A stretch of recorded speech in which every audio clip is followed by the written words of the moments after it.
अस्सलाम वालेकुम दोस्तों, मैं हूं राना अफजल। आप देख रहे हैं मेरा यूट्यूब चैनल हिस्ट्री का सफ़र। आज मैं मुग़ल डायनेस्टी के पहले बानी ज़हीरुद्दीन बाबर की ज़िंदगी पे थोड़ी रोशनी डालूँगा। बाबर से पहले जो लोधी डायनेस्टी थी, उसका आखिरी जो हुक्मरान था इब्राहिम लोधी, वो यहाँ पे हुकूमत कर रहा था हिंदुस्तान के ऊपर। 1526 से पहले बाबर ने 4 से 5 हमले किए थे बरसगीर के ऊपर, लेकिन वो कामयाब ना हो सका।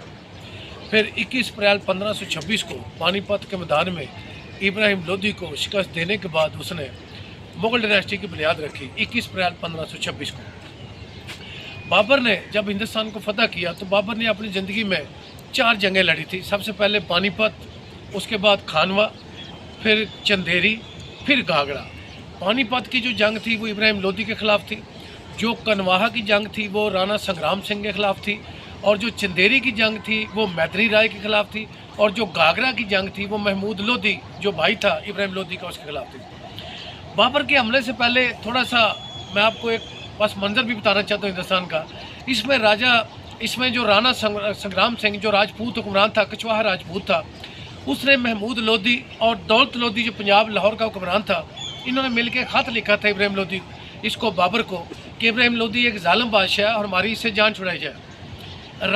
संग्राम सिंह और दौलत लोधी का ये नज़रिया था कि बाबर अपने जद्दे अमजद बड़ों की तरह हिंदुस्तान पे हमला करेगा और लूट मार करेगा और वापस चला जाएगा, लेकिन ऐसा नहीं हुआ।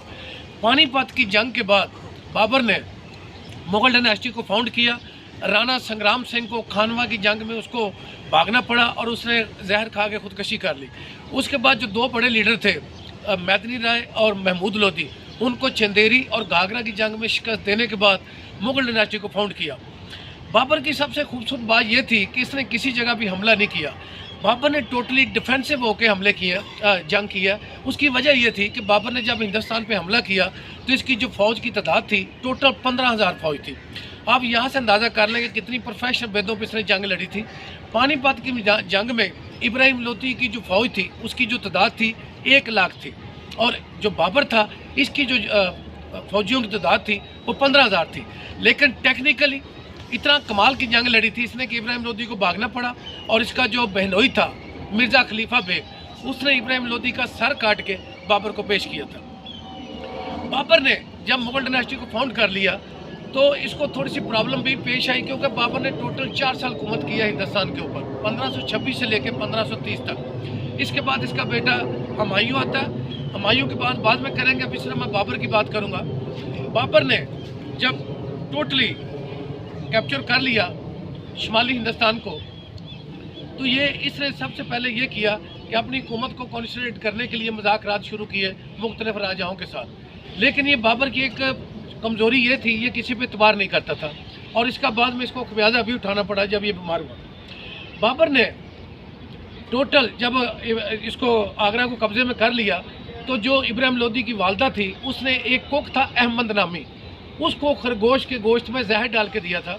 और जब बाबर अभी खा रहा था कि उसको क्या शुरू होगी, जिसको आप उल्टी कहते हैं। और जब वो खाना कुत्तों के आगे डाला गया तो हकीमों ने बाबर को बताया कि इसमें जहर है। फिर जो अहमद नामी कुक था उसको उल्टा लटका के आगरा के शहर में, तो बाबर ने अपनी मौजूदगी में उसकी खाल उतार दी थी।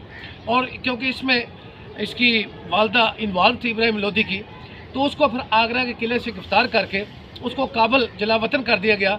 लेकिन रास्ते में जो अटक है, मौजूदा हमारा जो शहर है, वहाँ उसने कहा कि मैं वाशरूम के लिए जाना चाहती हूँ, रफ़ा अजद के लिए। और जब वो रफ़ा अजद के लिए गई तो एक चट्टान पर चढ़ के उसने दरिया सिंध में छलांग लगा के खुदकशी कर ली। और इस तरह इब्राहिम लोधी की जो वालदा थी उसने खुदकशी कर ली बाबर के डर से। बाबर ने टोटली 4 साल हुकूमत की हिंदुस्तान के ऊपर, 1526 से लेकर 1530 तक। और मुग़ल डायनेस्टी की इतनी लाजवाब वो बुनियाद रख के गया कि बाद में आने वाले जो उसके जानशीन थे, आगे जो मुग़ल डायनेस्टी थी, 331 साल तक हुकूमत की। इनका पहला जो बादशाह था वो बाबर था, और लास्ट वन जो था वो बहादुर शाह जफ़र था।